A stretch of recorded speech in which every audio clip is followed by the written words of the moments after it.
That look like Oh, black holes man. with a wheel on the Oh, side. man. Wow. Yeah, this crazy, man. And that's why we do this work we do, y'all, because, you know, going across this area right here, this is the zombie land. You could see early in the morning all kind of fiends out right now, standing over there as we pass them. What did I do that for? The fuck am I thinking about? Yeah. And this is dealing with I'm just going this way. the damn opioid so-called crisis. You know, Dave Chappelle, he talked on it. I got one of my good peoples here. I'm just focus on the camera on me here, but yo, this is Julie, the Beantown Ghetto Shaman. Definitely, Chappelle was very unapologetic with dealing with certain issues that are current for this time. With everything.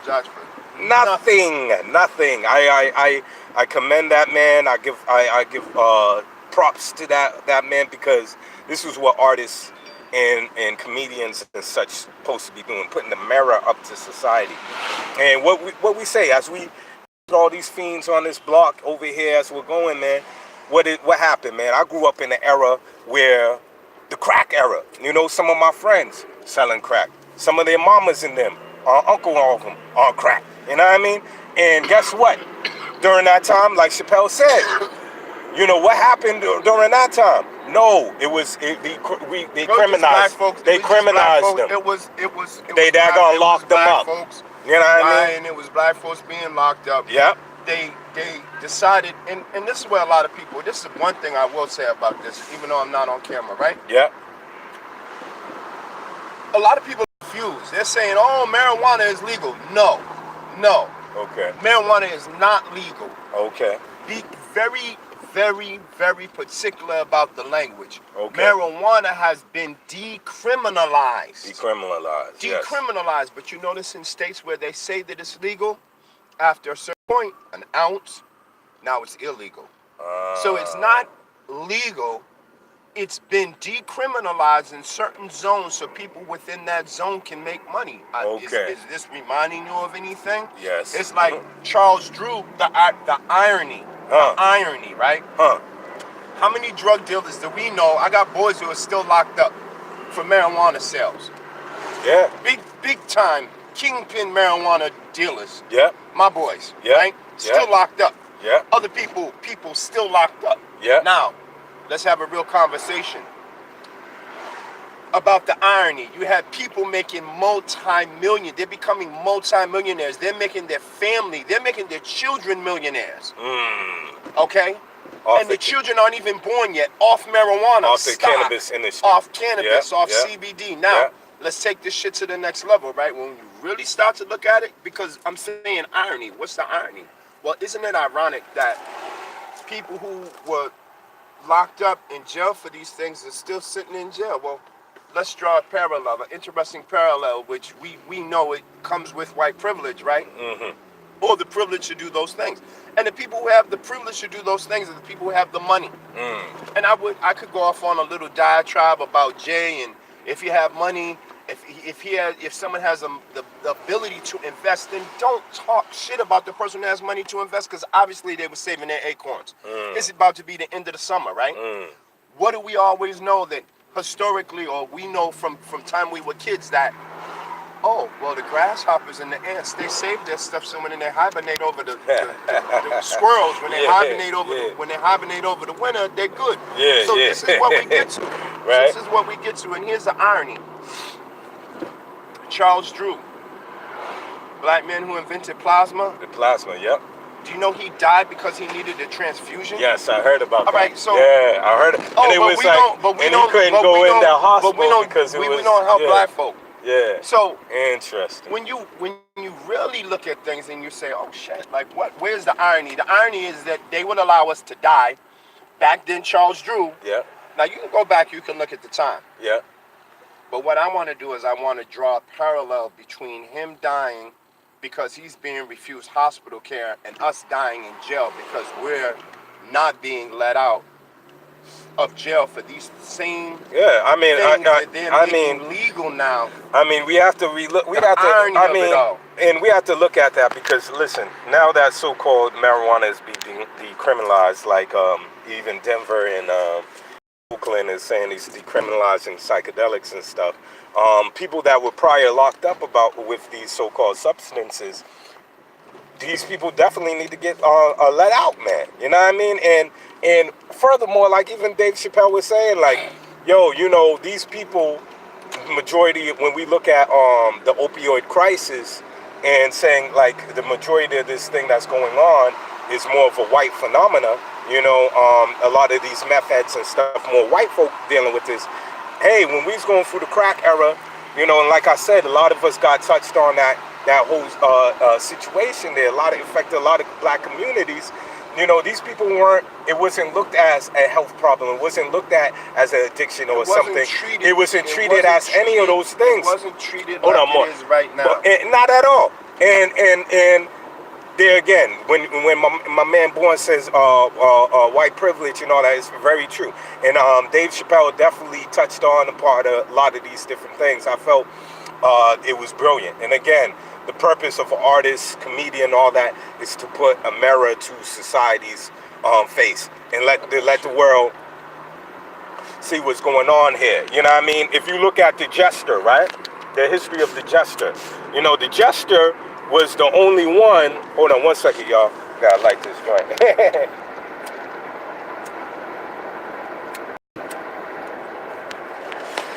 There you go. The Jester was the only one that was able to talk shit about the king.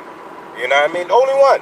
Everybody else. The only one that could even joke about. Can even joke about the king and and sometimes have the king about his own self.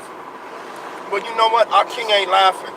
The so-called king of America is not laughing. As a matter of fact, his response to almost everything that he hears, humor or otherwise, he doesn't like.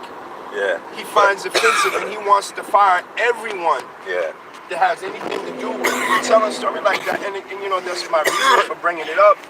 Yeah, it's interesting, man, because, like, listen, we know, the Jester knows that he's being used. If you look at it, he knows that his head could be on the chalkboard just like anyone else. But he knows at his position as being an entertainer that he can be able to have a little more leeway and thus even put a lot of subliminal or upright type of things out to the forefront to people and let them know, hey, this is what time it is. All right? Fast forward real quick as we're going to class, and I wanted to just touch upon something real quick for y'all before I have to end this video. You know what I mean? Because I'm just trying to give an opportunity. Every little time I get, sometimes just give back. Because I was at a place yesterday with my children, right? They had a free movie out for the young ones, right? Now before the movie comes out on, they're playing all this ratchet music. Right. You know what I mean? Gotta get the baby somehow. Laffy Taffy type of stuff. They were playing Laffy Taffy, all this other stuff. Stuff I would hear occasionally on the radio. I don't listen to this stuff. But you wouldn't do that for your baby. You know, not for my babies, not for them babies not out there. Kids, man. No, not for seeing this Cardi. What I heard one lyric that was played like put a hickey on my pussy. I was like, are you serious? I was like, are you serious, yo? I was like, yo, this is crazy. And people, you have grown adults, they're bobbing their head, thinking this is cool. When you're having young kids, young children around hearing this, we gotta do better, y'all. And the thing is this, yo. Like my father told me a long time ago, you could look at the consciousness of not just a people, but globally on what's the music being played, what's the artistry being played at the time. So for instance, I think my father said around 1968, 1969, what was the top 10 song on the Billboard during that time? Well, I'll tell you. He was saying around that time, one of the songs that was on the top Billboard chart was The Creator Has a Master Plan by by jazz musician named Pharoah Saunders. Right. You know what I mean? Who my dad actually had the time to play with one time. Right. And That tells you that was yeah. The Creator has a master plan. Peace and love for all the land. Yo, that was on the top 10 list during that time. During around 68, I believe 69. Now, that tells you the consciousness globally of a people. You know, we're talking about the U.S. and beyond, because we know the U.S. influences a lot of other countries, a lot of different people around the world. You know what I mean? So that was the consciousness of the people during that time. Now, look at the consciousness now. Laffy Taffy and all this other stuff. You know, so we're at a very place in history right now where it could go either way. A very, very changing time. And, you know, these times were prophesized by many indigenous people.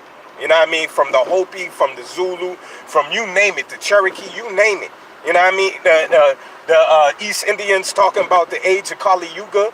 You know, this was prophesied. So I woke up this morning with tears in my eye because I was listening to something, riding my bike down here to see my homeboy born so we could go to this Bagua class. And I'm saying to myself, I'm thinking about the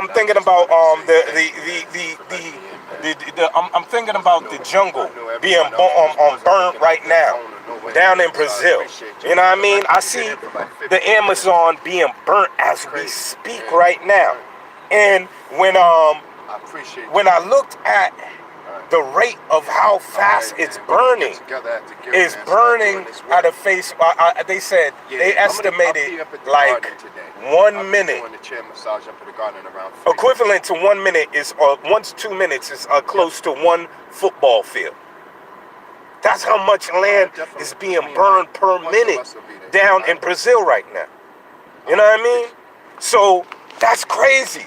And you know, and when we deal with the medicine, when you deal with the shaman medicines, when you deal with the indigenous medicine, we understand this, when we deal with the pharmacy, that's the pharmacy right there in the jungle. That's the medicine right there, man. So this is like, yo, listen, man, I'm going to tell y'all, I had one of the famous artists I came across the other day, Paul Goodnight. For those who are into the artistry, we already know, big up to him from the Boston area. He's a real famous artist, got wonderful work. I remember I came across the elder the other day. We was walking. I seen him in the street. I was like, hey, Paul, good night, peace. What's going on? Long story about how he was in the Amazon. He was living in the jungle for about 2 months. He got a severe case of diarrhea. And he was in the smack middle of the jungle. And he said to himself, like, wow, y'all going to have to call the helicopter, whatever, because I might die out here. The people laughed, like, you know, you're fine. Don't you know the medicine is all around you? You know, they gave him some banana and this other thing, man, and boom, the diarrhea stopped right there. So, well, again, we got medicine all around us. And you got corporations like the daggone pharmaceutical industry and other corporations. It's to their benefit to have the jungle burned down, man. We at a very changing time, and also understanding that all these people waking up from Mama Ayahuasca, through all these different other plants that can bring you back to yourself, to help for healing. To look at yourself and to be able to give up bad habits, all that. When we talk about addiction, you know what I mean? Talk about drug addiction or opioids. Who's talking about iboga, man? Nobody's talking about ibogaine, man. And then they want to put that as a Scheduled 1 drug. Come on, man. We know you can't fall for the okie doke, y'all. And we already might want to tell them what iboga is. And iboga is a shrub from West Africa. It's from Gabon. The Gabon from the B-tree addiction. You know what I mean? And that deals specifically with addiction. There's people throughout Europe right now that's taking ibogaine or iboga. And they're literally they've been on drugs, been on alcohol, whatever, for years. And it's helping them. And they take wean off. Totally stop the addiction. wean. Totally. Wean. No, no completely withdrawal stop. symptoms or anything. That's unheard of. You know what I mean? When we deal with AA, all this stuff, yo, iboga. I have a friend that's an artist. He's been on heroin for years. He took the iboga, man. It got him off the heroin. This stuff works, bro. You know what I mean? The first time I heard about iboga, I read this book called Supernatural by this author named Graham Hancock. All right? Graham Hancock has Yeah. got bits and pieces. Yeah. He's got a lot of bits and pieces. Yeah. You know he's a 33 to 3 Yeah. Oh yeah. degree Mason. Now dig. Now check this out though. Right? I'm reading through that book, Born, and he's talking about iboga, right? And I'm like, what? And it's entitled The Time Travel Plan. The Time Travel Plan. Because there was a version of that iboga that the ancient Egyptians used to take in the form of the lotus flower. Yeah, blue lotus flower. Right? Yeah. So they don't really teach about this highly. It's not really known that they had some, you know, really psychotropic, you know, transcendent. You know, you can do transcendence work, right? And if you want to do transcendental work, if you understand the actual stages and levels of the atmosphere and the environment in the world we live in, you can do this kind of travel and come on. A lot of people can't. They trip out because their intention isn't pure. Yeah, it's true. Their shit is about power. Yeah. Like everything they make movies about. Yeah, it's very true. It's everything they're making movies about. Oh, I want world power. Yeah. I want dominion. And guess what? Meanwhile, you could use that same power, that same ability to let everyone reach up. And guess what? That does happen. Some people do try to abuse it. And I know I have to cut off because we about to get out here for the class now. But there's certain plants that will kick their ass. There was one CIA agent that tried to use mind control with the mushroom. That shit kicked his ass. There's so much you could sometimes go so far with that when you want to go on the level of abuse. Because these things have an intelligence of their own. They have a consciousness of their own. I got to be out. I was going to tell y'all something about this book right here called Occult America, talking about the early history of occult history here in America. And there's a practitioner that helped Frederick Douglass on some next level. So we'll definitely talk about that next time. And peace. I know there was some comments here. I had a chance to read them because I had a jet, Tom here. But peace. Gotta run. Gotta keep on going. You gotta stretch the body and breathe deeply. Peace, y'all. All right. How you turn this damn thing off now? Hold on. Okay. Yeah. Let's get it cracked. Who that? Dwayne? Tom? Okay, pause.